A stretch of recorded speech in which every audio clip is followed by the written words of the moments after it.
Bonjour et bienvenue sur les tutos de la NERCEA. Aujourd'hui nous sommes chez Roger Morando, installé sur l'île d'Oléron, et nous allons vous faire découvrir son organisation pour la récolte des rennes. Le matériel mis en œuvre est composé de cagettes d'expédition avec candy, de gobelets en carton remplis de candy, et de cellules royales prêtes à émerger, logées dans des protège-cellules.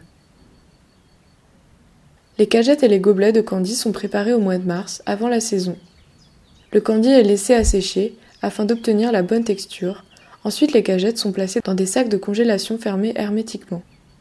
Pour une optimisation du travail, Roger utilise une table spéciale dont l'inventeur est Laurent Duguet. Elle permet de travailler à bonne hauteur et d'avoir tout le matériel sous la main. Elle se déplace facilement dans le rucher. On peut aussi y ajouter un parasol pour se protéger du soleil ou de la pluie. Environ un mois après l'introduction des cellules royales, les jeunes rennes ont eu le temps d'émerger, de réaliser leur vol de fécondation et de pondre pendant 2 à 3 semaines. Il est temps de venir les récolter. Les nuques utilisés par Roger sont des apidea. Ils sont disposés dans l'herbe, à même le sol, 2 par 2, avec les ouvertures opposées. L'opération commence en ramassant le nuque, en repérant l'emplacement pour être certain de le reposer au bon endroit. Une fois déposé sur la table et avant de l'ouvrir, on vérifie que l'émergence de la reine a eu lieu en retirant la cellule royale et sa protection. Une fois le nuque ouvert, on commence par retirer le gobelet de candy, qui est normalement vide. On procède à la recherche de la reine et en même temps au contrôle du couvain. Même si le nuque est petit, elle se cache parfois à l'intérieur. Une fois la reine repérée, elle est saisie avec les doigts, marquée à la couleur de l'année, ici avec un feutre Posca, et introduite dans une cagette d'expédition.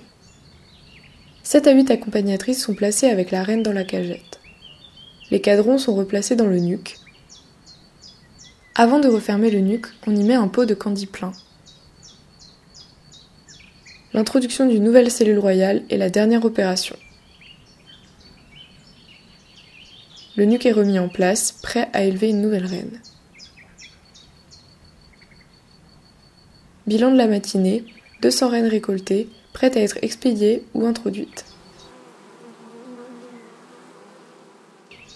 La manipulation de la reine et l'introduction des accompagnatrices se font juste au-dessus du nuque. Comme cela, si la reine s'échappe, elle tombe dedans. La reine doit être manipulée avec douceur, en la tenant par le thorax et jamais par l'abdomen. Avant introduction dans la cagette, il faut laisser sécher la peinture quelques instants. Si le nuque est jugé trop faible, il est équilibré en échangeant un cadron de couvain avec un nuque plus fort. A noter que Roger et son équipe travaillent toujours avec des gants jetables pour des raisons d'hygiène. Ils sont ainsi certains de ne pas contaminer les rennes avec des bactéries ou virus éventuellement présents sur les mains.